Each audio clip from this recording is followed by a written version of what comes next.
साथियों नमस्कार। पिछली कक्षा में जैसे कर्ता कारक के बारे में बताया था, अब आगे हम कर्म कारक को स्टार्ट करने जा रहे हैं। पहले उस कर्ता कारक के बारे में ठीक से जान लेना बहुत ज़रूरी है, क्योंकि ये कारकों का मेन आधारभूत तत्व है। तो जिस प्रकार से कर्ता कारक के हमने रूप समझाए थे, 3 पुरुष और 3 ही वचन, उसी प्रकार से कर्म, पहले कर्ता कारक को क्लियर करने के बाद कर्म कारक का अध्ययन करेंगे। तो कर्ता कारक में 3 पुरुष और 3 वचन होते थे, तो क्रिया के भी 3 पुरुष और 3 ही वचन होते हैं। जैसा आप देख रहे हैं कि पठ धातु, धातु का मतलब क्रिया होता है। लट लकार का अर्थ वर्तमान काल होता है। वर्तमान काल को हिंदी वाक्य में कैसे पहचानेंगे कि ये वर्तमान काल है? तो हिंदी वाक्य के अंत में जहाँ है, हूँ, हो, हैं इत्यादि आते हैं, तो उससे हमें ये बोध होता है कि ये वर्तमान काल है। और वर्तमान काल का कोई भी वाक्य आता है, जैसे मैं पढ़ता हूँ, वे दोनों पढ़ती हैं, वे सब पढ़ते हैं, तुम पढ़ते हो, तुम दोनों पढ़ते हो इत्यादि, जैसे भी कोई वाक्य है, हूँ, हो का आता है, तो उस स्थिति में ये लकार हम प्रयुक्त करेंगे। जिस पुरुष और जिस वचन का कर्ता होगा, जैसे मैं पढ़ता हूँ, तो अहम उत्तम पुरुष का एक वचन है, तो उत्तम पुरुष एक वचन की ही क्रिया उठाएंगे, पठामी आएगा, अहम पठामी। अब ये जो और अन्य लकारें जो मैंने लिखी हैं, इनका मतलब ये है कि वाक्य पर निर्भर करता है किस तरीके का वाक्य है। यदि वाक्य भूतकाल का है, जैसे मैं पढ़ता था, तो फिर ये लकार प्रयुक्त न हो करके पढ़ता था, इसका मतलब हिंदी वाक्य में था, थे, थी, आ, ए, ई, जैसे वह जयपुर गया, वह विद्यालय गई, इस तरीके के यदि वाक्य आते हैं, तो उस स्थिति में हम लंग लकार प्रयुक्त करेंगे। जैसे मैं पढ़ता था, तो अहम अपठम लिखेंगे, अहम अपठम। जहाँ भविष्यत काल का बोध हो, अर्थात हिंदी वाक्य में जहाँ अंत में गा, गे, गी ऐसा आए, तो वहाँ भविष्यत काल होता है। जैसे मैं पढ़ूंगा, वे दोनों पढ़ेंगी, वे सब पढ़ेंगे, तो गा, गे, गी जिसके अंत में आ रहे हैं वह भविष्यत काल होगा। तो मैं पढ़ूंगा का मतलब अहम, और यहाँ तो पठामी लगा रहे थे, पढ़ता हूँ मैं, तो अब मैं पढ़ूंगा का मतलब भविष्यत काल की क्रिया चलानी है, और उसमें अहम पठिष्यामि होगा।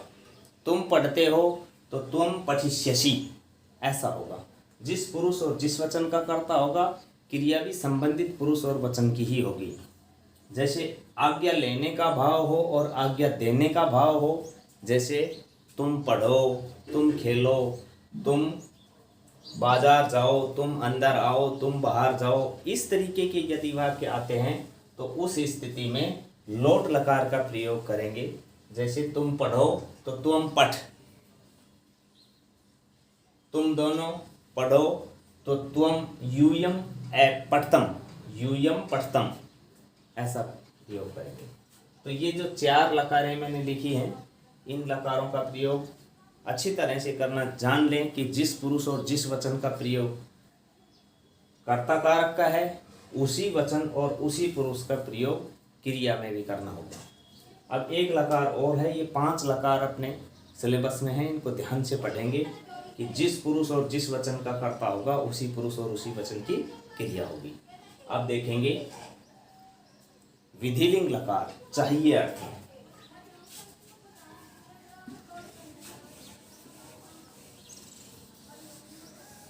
अब देखेंगे विधिलिंग लकार, इसको लिंग लकार भी कहते हैं, विधिलिंग लकार।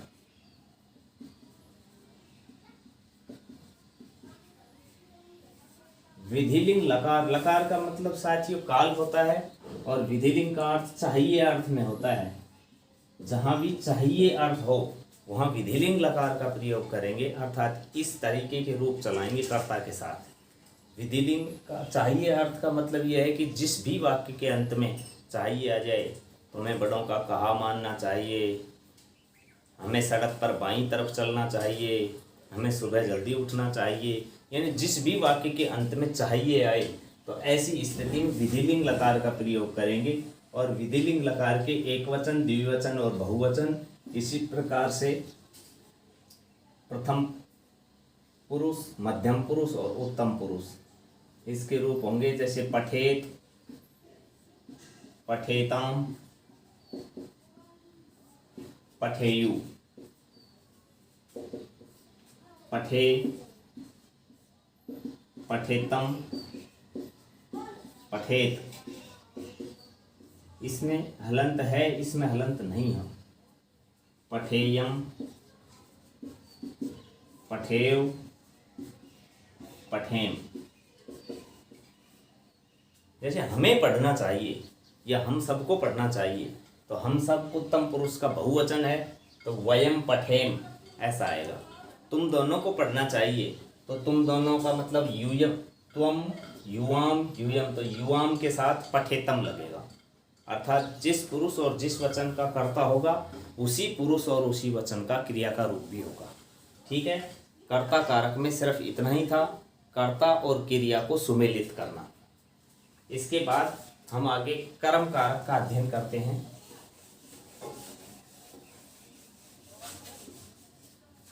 कर्ता कारक अपना कंप्लीट हो गया। कर्म कारक,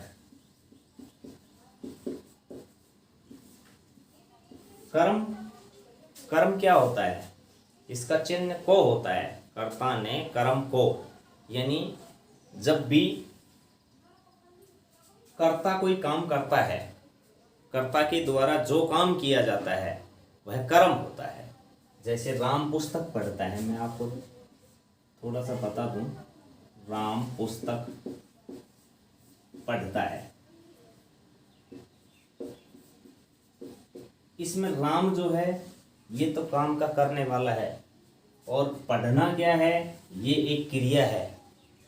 और पुस्तक जो है ये कर्म है, अर्थात क्रिया और कर्ता का जो संबंध जोड़ता है वही तो कारक होता है। जैसे मैंने कारक को परिभाषित किया था शुरू में कि कर्ता का क्रिया से साक्षात संबंध ही कारक कहलाता है। तो कर्ता और क्रिया का जो संबंध जोड़ रहा है वो पुस्तक है, और पुस्तक ही क्या है, कारक, कर्म कारक। इस पुस्तक में क्या है, कर्म कारक है, अर्थात कर्ता और क्रिया को ये शब्द जोड़ रहा है पुस्तक, इस वजह से ये कर्म है। अर्थात ये तरीके से सीधी भाषा में ये भी कहें कि भाई कर्ता के द्वारा जो काम किया जाता है या कर्ता के द्वारा सबसे अधिक जो चाहा जाता है उसकी कर्म संज्ञा होती है, और उस कर्म कारक में द्वितीय विभक्ति प्रयुक्त होती है। जैसे देखें, ये एक सूत्र है कर्ता कारक का, कर्तुरीप्सित तमम कर्मय, कर्तुरीप्सित तमम कर्मय। कर्तु, ये रै का विसर्ग हो जाएगा, विसर्ग संधि से कर्तु प्लस रै में से ई निकलकर ये ईप्सित बन जाएगा, ईप्सित तमम। ईप्सित शब्द है, ईप्सित का अर्थ चाहना होता है, और तमक का मतलब सबसे अधिक। कर्ता जिसको सबसे अधिक चाहता है उसी की कर्म संज्ञा होती है। कर्ता जिसे सबसे अधिक चाहे उसी की कर्म संज्ञा होती है। और एक सूत्र होता है कर्मणि द्वितीया, उसका तात्पर्य है कि कर्म कारक में द्वितीय विभक्ति प्रयुक्त होती है। जैसे अभी समझाया था, राम पुस्तक पढ़ता है, तो राम है पुस्तकम पठती, राम है पुस्तकम पठती।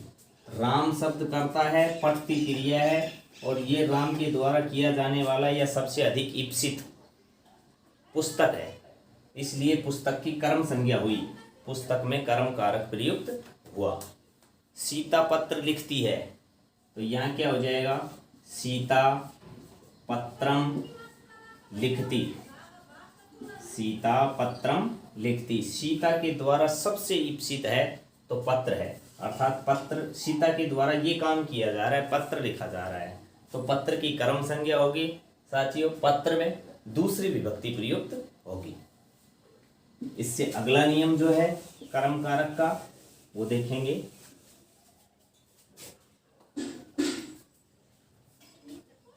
दूसरा नियम है अभितय, परितय, समया, निकषा, हा, प्रति और अनु। ये कुछ अव्यय शब्द हैं। ये सारे क्या हैं? अव्यय हैं।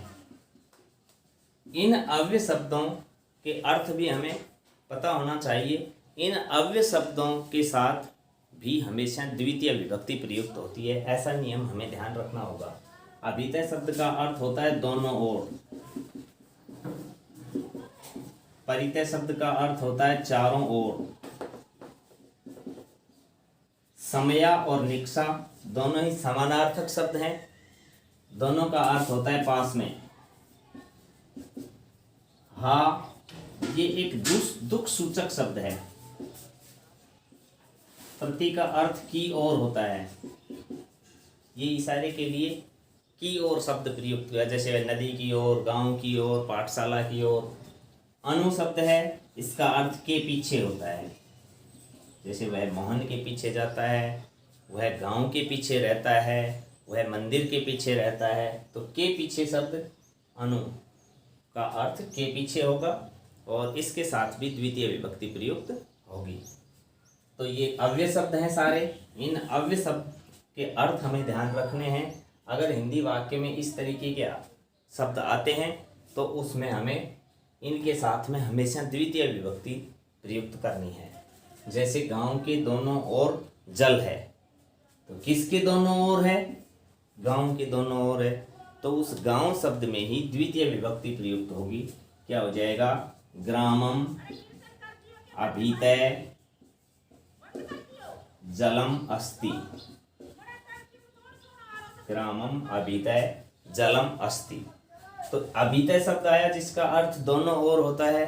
तो किसके दोनों ओर है? गांव के दोनों ओर है, तो इसकी कर्म संज्ञा होगी ग्रामम अभितय जलम अस्ति। गांव के दोनों ओर जल है। अब यहाँ कई बार ऐसे भी पूछ लेते हैं कि यहाँ ग्रामम शब्द में द्वितीय विभक्ति क्यों प्रयुक्त हुई? तो ये अभितय शब्द आया है, इस वजह से इस अभितय के योग में गांव में द्वितीय विभक्ति प्रयुक्त हुई। परितय आ जाए इसी प्रकार से, जैसे खेत के चारों ओर पेड़ हैं, तो क्षेत्रम परितय वृक्षः सन्ति। क्योंकि बहुत सारे हैं इसलिए यहाँ संति लगाएंगे। वृक्ष में भी बहुवचन लगाएंगे, राम है रामौ रामा, इस तरीके से वृक्ष है वृक्षौ वृक्षः। तो यहाँ क्षेत्रम परितः वृक्षः सन्ति। क्षेत्रम में द्वितीय विभक्ति प्रयुक्त हुई है। क्यों? क्योंकि परितः शब्द सामने आ गया, इसका अर्थ चारों ओर होता है। इस चारों ओर परितः शब्द के कारण क्षेत्रम में द्वितीय विभक्ति प्रयुक्त हुई है। निकषा या समया, निकषा या समया के लिए भी द्वितीय विभक्ति प्रयुक्त होगी। जैसे गांव के पास मंदिर है, ग्रामम समया हो चाहे निकषा हो, एक ही अर्थ होता है। समया निकषा वा का मतलब होता है अथवा, चाहे समया हो चाहे निकषा हो। ग्रामम समया मंदिरम अस्ति, मंदिरम अस्ति। तो इस ग्रामम में द्वितीय विभक्ति हुई है। क्यों? क्योंकि समया या निकषा इस शब्द के लिए प्रयुक्त हुआ है, ग्रामम में द्वितीय विभक्ति प्रयुक्त हुई है। ठीक है। इसी तरीके से इन शब्दों के योग में भी द्वितीय विभक्ति प्रयुक्त होगी। जैसे वह गांव की ओर जाता है तो सह ग्रामम प्रति गच्छति, ग्रामम में द्वितीय विभक्ति प्रयुक्त होगी। वह मोहन के पीछे जाता है, सह मोहनम अनुगच्छति, मोहनम में द्वितीय विभक्ति प्रयुक्त होगी इस अनु शब्द के कारण। जैसे ये हा शब्द है, ये दुख सूचक है, इसके साथ भी द्वितीय विभक्ति प्रयुक्त होगी। जैसे अरे कष्ट है तो हा कष्टम, कष्ट में द्वितीय विभक्ति प्रयुक्त होगी इस हा शब्द के कारण। साथ ही इसको और आगे बढ़ाते हैं। इन शब्दों को हमें ध्यान रखना होगा कि अभितय, परितय, समया, निक्षा, हा, प्रति और अनु, ये जो हैं एक अव्यय शब्द हैं। इन अव्यय शब्दों के कारण हमेशा द्वितीय विभक्ति प्रयुक्त होती है। आगे देखेंगे।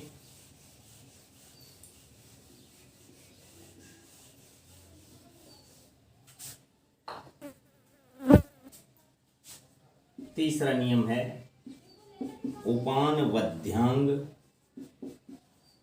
वसय।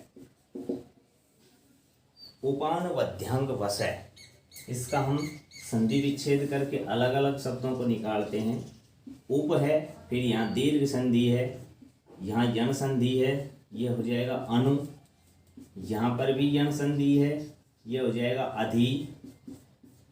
और यहाँ से आ बाहर होकर के हो जाएगा आंग। आंग का मतलब आ ही होता है, ये गए गायब हो जाता है। ये हो गया वस। वस का अर्थ होता है रहना।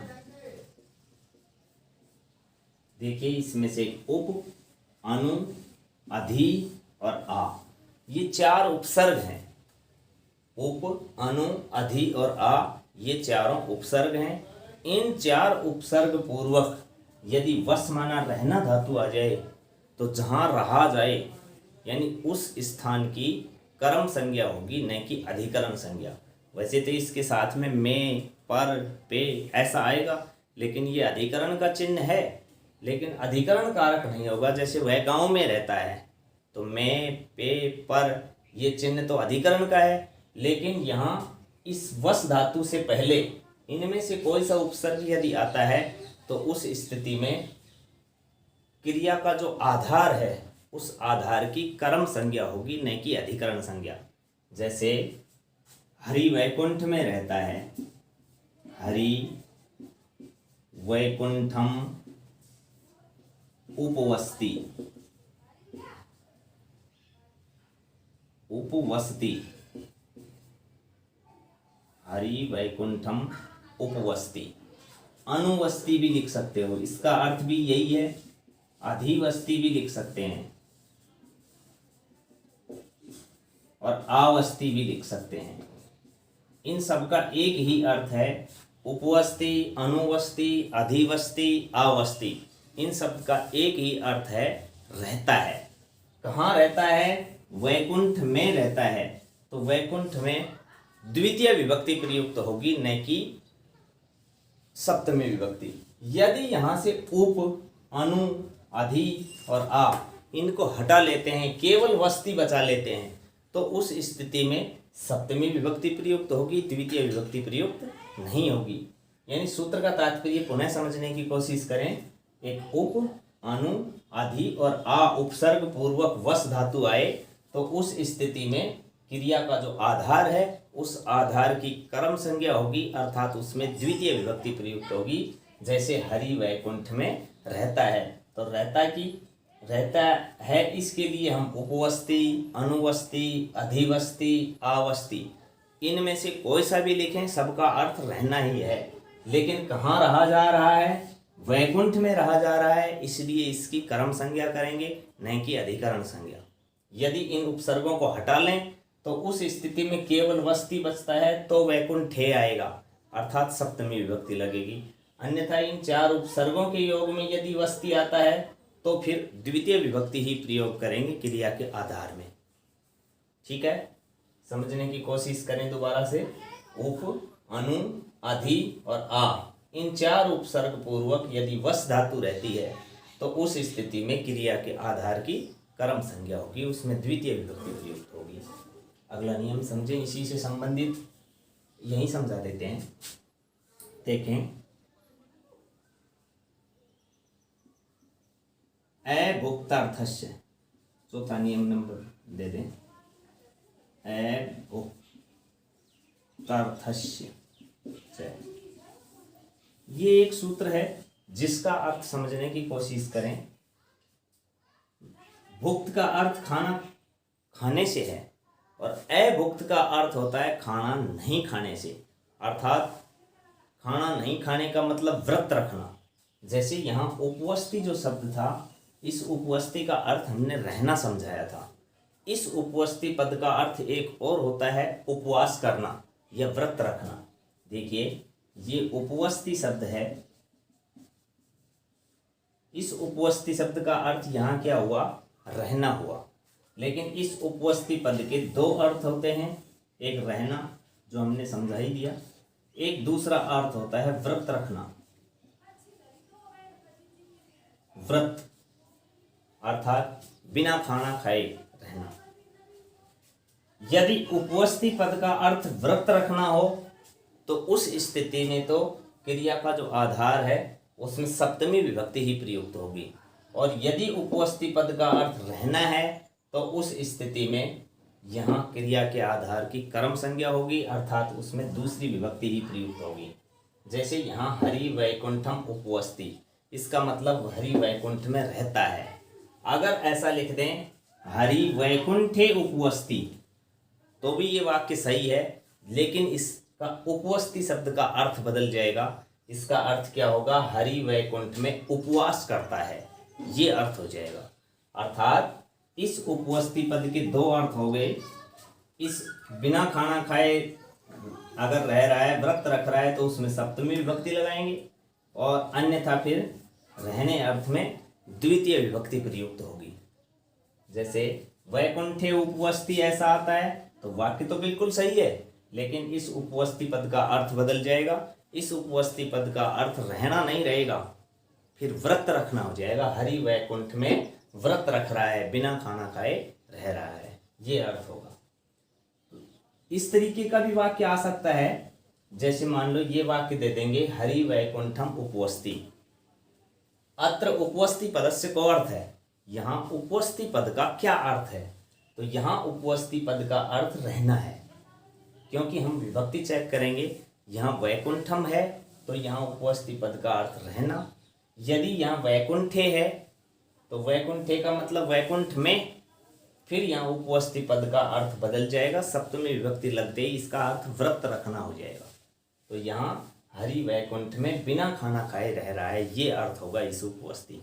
तो उपवस्ती पद के अर्थ दो हो गए, एक रहना, एक व्रत रखना।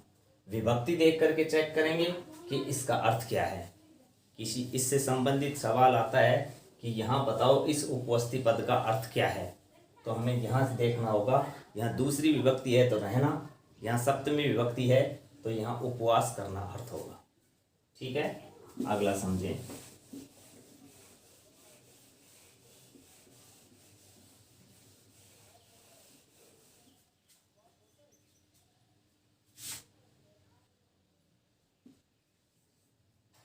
पांचवा नियम है अधिसिंग स्थासाम कर्म।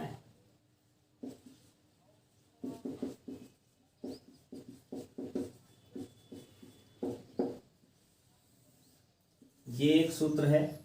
जैसा हमने चार उपसर्ग और एक धातु समझाई, उप, अनु, अधि और आ, इनके साथ में यदि वस्ती शब्द आता है तो क्रिया के आधार की कर्म संज्ञा होती है।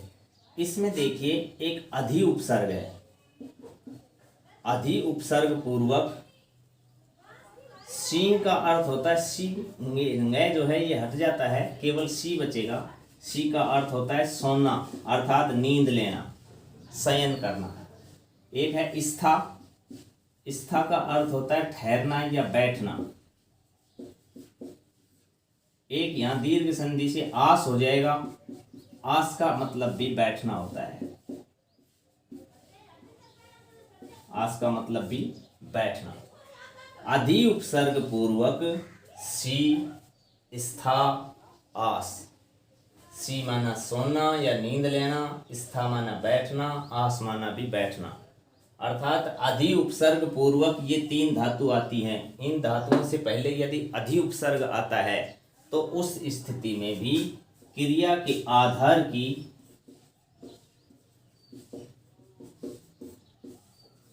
कर्म संज्ञा होगी। क्रिया के आधार की कौन सी संज्ञा होगी? कर्म संज्ञा होगी। अर्थात उसमें भी में, पर, पे आएंगे, लेकिन उस स्थिति में द्वितीय विभक्ति प्रयुक्त होगी। जैसे हरि वैकुंठ में सोता है, यही उदाहरण ले लेते हैं। हरि वैकुंठ में सोता है तो हरि वैकुंठम अधिसेते, सी धातु है, इसके आत्मनेपदी में रूप चलेंगे तो सेवते की तरह रूप हो जाएंगे और अधि उपसर्ग लगा दिया। तो अधि से ते हो गया। ये आधार है हरि, कहाँ सो रहा है? वैकुंठ में सो रहा है। तो हरि वैकुंठम अधि सेते, यदि अधि हटा दें केवल सेते रखें तो उस स्थिति में वैकुंठम नहीं आएगा, फिर यहाँ सप्तमी विभक्ति लगानी पड़ेगी, वैकुंठे हो जाएगा। इस सी धातु से पहले यदि अधि उपसर्ग आता है तो उस स्थिति में क्रिया के आधार की क्या होगी? अधिकरण संज्ञा न होकर के कर्म संज्ञा होगी। जैसे सुरेश पलंग पर सोता है तो सुरेश है, पर्यंक कहते हैं, पर्यंकम अधिसेते। बैठता है अजय तो अध्यास्ते हो जाएगा, आस्ते, अधि प्लस आस्ते से अध्यास्ते शब्द लिखेंगे। हरि पलंग पर बैठता है। और स्था अजय तो अधितिष्ठति, जैसे वह कुर्सी पर बैठता है। से आसंदिकाम अधितिष्ठति, क्योंकि स्था जो धातु है इसका रूप बदल जाता है। जैसे गम का गच्छ में हो जाता है, गमती गमता गमनती, ऐसे रूप नहीं चलते, गच्छति गच्छते गच्छन्ति ऐसे हो जाते हैं। तो स्था का भी तिष्ठ में बदल जाता है और इससे पहले अधि उपसर्ग लगा देंगे तो अधितिष्ठति हो जाएगा। और ये क्रिया का आधार है आसंदिका। आसंदिका का मतलब कुर्सी होता है, वह कुर्सी पर बैठता है। सह आसंदिकाम अधितिष्ठति, यदि अधि लगा हटा करके केवल तिष्ठति लिखें तो फिर यहाँ सप्तमी विभक्ति लगेगी, आसंदिकायाम हो जाएगा। लेकिन अभी अधि उपसर्ग लगा हुआ है इसलिए यहाँ द्वितीय विभक्ति ही प्रयुक्त होगी, आसंदिकाम ऐसा होगा। तो साथियों, इससे आगे हम अगली कक्षा में पढ़ेंगे। अब आप निरंतर इसको देखते रहें और जल्दी ही ऑफलाइन क्लासें स्टार्ट होंगी और रीट परीक्षा भी शीघ्र ही होगी, इसमें कोई शक नहीं है। क्योंकि डोटासरा जी जो शिक्षा मंत्री हैं उनके स्टेटमेंट अनुसार जल्दी ही परीक्षा करवाई जाएगी। आप शिथिलता न बरतें, लगातार पढ़ाई में ध्यान लगाए रखें। परीक्षा बहुत ही जल्दी होगी, बहुत बड़ी भर्ती है। आप मन लगा करके साथ साथ पढ़ेंगे तो अच्छी उपलब्धि होगी। और साथ साथ इनका अभ्यास भी करते रहें। अपनी कोई भी बेसिक किताब होगी तो उस किताब से आप इन उदाहरणों से संबंधित जो भी सवाल हैं उन सवालों को हल करें। अन्यथा फिर मेरी खुद की निकाली हुई जो पुस्तक है वो शीघ्र ही आने वाली है। टाइपिंग चल रही है उसकी, और टाइपिंग होते ही और हम जल्दी ही किताब को वितरित करवा देंगे। आप जो है इसको, उसमें सारे तरीके के सवाल डाले गए हैं, ऐसे एक्सप्लेन भी कर रखा है, फिर नीचे उससे संबंधित क्वेश्चन दे रखे हैं, फिर एक पेपर बना रखा है स्पेशल, काफ़ी अच्छा करने की कोशिश की है। तो आप उसको भी पढ़ें और ये जो हम करवा रहे हैं इस पर भी पूरा ध्यान लगा करके सीरियस होकर पढ़ें ताकि अच्छी उपलब्धि प्राप्त हो सके। धन्यवाद।